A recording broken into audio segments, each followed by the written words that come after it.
আসসালামু আলাইকুম, সবাইকে কেমন আছেন? আলহামদুলিল্লাহ আমি অনেক ভালো আছি, অনেক ভালো।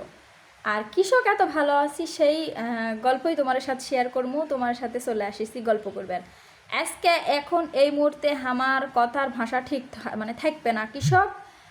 কারণ হতে পারে আমি আজকে মেলা এক্সাইটেড, মেলা খুশি, তো আপনার মধ্যে তুমি ঢুকাই দিব, তুমির মধ্যে আপনি ঢুকাই দিব, তো সমস্যা নাই। এটা আমার লিখতে দিনের রুটিন আজকে নতুন লাই কথা হইতে। এখন আমার এতই অভাব চলিতে বললে চলে। আমারে নুন আনতে পন্থা ফুরাই।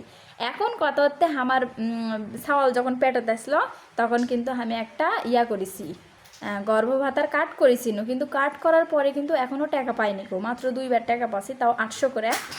আর আমার ছাওয়ালের বয়স কিন্তু এখন 13 মাস। প্রতি মাসে মাসেই বলে পাওয়া যায়, কিন্তু আমরা পাইনি গো।